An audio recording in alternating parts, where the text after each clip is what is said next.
malaking bahay, sasakyan, mas mataas ang sweldo. Real talk lang po tayo. Feeling insecure ka ba dahil may mas magandang buhay ang iba? Relax lang. Alam nyo, sa episode na ito, pag-uusapan po natin on how we can start building real wealth. Videos that will make you wealthy and debt-free. Hi there, this is Chinkitan, your pambansang wealth coach. Alam mo, ang topic natin ngayon ay strong and relatable. Hindi nawawala po sa atin lahat. I don't know if you will agree with this statement. Kasama na ako, nagko-compare tayo sa buhay ng ibang tao. Madalas kasi na hindi natin nakikita yung value ng sarili natin, yung uniqueness ba, dahil nakafocus tayo kung ano ang meron ng iba. Kaya nga, alam nyo, ang nangyayari niyan, we always end up frustrated, disappointed, angry. Minsan yung talagang feeling mo, ay nako, parang wala pa rin nangyayari sa buhay ko. Sino sa inyo nakaka-relate? Type relate sa comment section. So, before we proceed, we are going to talk about why comparing ourselves is dangerous. Ano yung personal na experience ko? Ano yung practical tips na kailangan natin on the last part in order for us to overcome this? So first, the danger of comparing ourselves to others. Kasi kapag lagi na tayo nakatingin sa iba, nawawala po ang focus sa ating sarili. Diba? Imagine mo, ganito na lang. You try to play basketball, diba? Naglalaro ka ng basketball. Imbis nakafocus ka sa goal mo, nakafocus ka sa scoreboard habang dribble ka. Ano sa palagay mo mangyayari? Imagine mo yan. Chances are, maaagawan ka ng bola. Diba? Ang focus po natin is ma-shoot ang ball. Hindi tignan yung score. Nakatingin sa iba eh. Diba? Nainggit tayo kapag mataas ang sweldo ng iba. May bago silang gadget, nakapag-travel sila sa abroad. Pero tatandaan mo, iba-iba ang sitwasyon ng tao. Iba-iba ang lifestyle. Iba-iba ang kita. Ang comparison ay hindi lang nagpapababa ng confidence mo, pero nagiging dahilan din to sa mga maling desisyon mo sa buhay. Diba? Yung parang napipilitan ka minsan mangutang para makisabay ka lang sa uso. Napipilitan ka na gamitin ang credit card mo para makasama ka lang sa gala. Napipilitan ka, di ba, na gumawa ng mga bagay na talagang labag sa kalooban mo just for you to be in. Sino sa inyo guilty?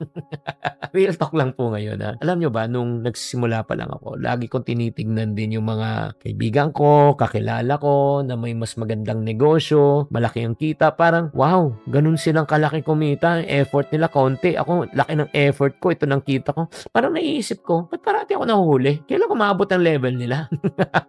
Pero you know what? One day I realized na lahat tayo pala may sari-sariling gifting and timing. Again, the two keywords, gifting and timing. Hindi ibig sabihin, magaling sila sa isang bagay ay wala nang halaga yung skills mo. Like for example, kung ikaw, nakikinig ka, wala kang puhunan ngayon. Ikaw naman, di mo naman kailangan ng malaking puhunan. Kailangan gamitin mo lang yung skills mo. Di ba? Magsipag ka lang, magdiskarte ka lang. Gamitin mo yun. Di ba? Like for example, ang daming mga sumikat yumaman sa pamagitan ng skill. Regine Velasquez, skill of singing. Si Vice Ganda, the skill of magpapatawa. And guess what? Hindi mo kailangan gayahin sila. Kasi iba sila, iba yung skill nila, iba yung skill mo. Iba yung timing nila, iba yung timing mo. Focus only on your own lane, kapatid. So, right now, probably some of you are saying, okay, Chinky, I'm convinced. So, what do I do next? Ito na kailangan mo gawin. Number one, kung gusto mo talagang makafocus sarili mo and stop comparing yourself with others, focus on your own unique strengths. Lahat tayo may kanya-kanyang tayong talento. Gifted with beauty.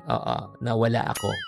Nung nagsambog ng good luck si Lord, absent po ako. Some are gifted with skills. Yes, meron ako niyan. Communication skills, selling skills, persuasion skills, meron ako niyan. Ikaw din, meron kang sarili mong unique strength. Maybe you are great in writing, in IT, information and technology. Magaling ka talaga sa like arts, di ba? Focus on what you have and use it as an advantage. Grabe, kapatid. That's number one. Alamin mo kung saan ka magaling. Number two, set personal goals. Personal, yung gusto mo, not competitive goals. Huwag mong gawing goal na makabili ka ng malaking bahay na katulad ng kapitbahay mo. Huwag mo i-goal na magkaroon ka ng magandang sasakyan na katulad ng pinsan mo. Huwag kang mag-goal na gusto mo pumunta rin ng abroad katulad ng mga kababayan mo. Dapat ang goal mo para sa sarili mo. Personal goal mo, ano bang gusto mo? Like for example, gusto mo makaipon ng 50,000 sa loob ng isang taon. Goal mo yan. Hindi goal ng ibang tao yan. Alam mo, pinaka-frustrating na part, if you try to live other people's goal.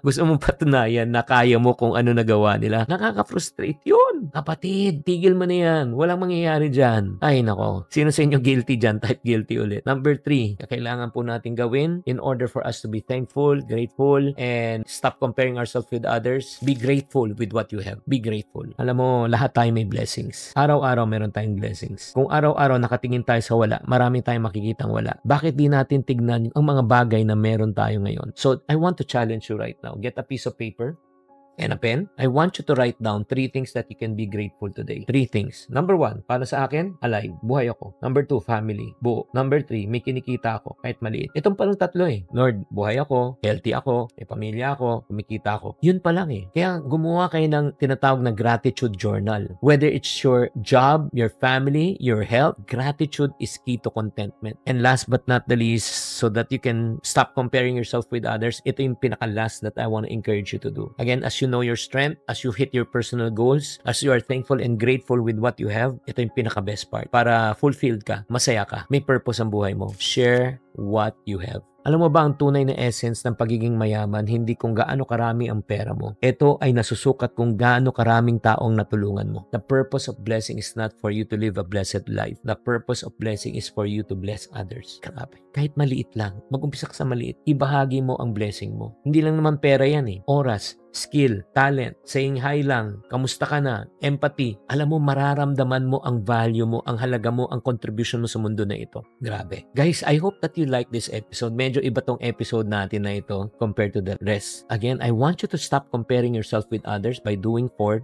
simple things. Acknowledge your strength, kung saan ka magaling. Number 2, set personal goals, not competitive goals. Number 3, be grateful with what you have. Number 4, share what you have. Ay, grabe.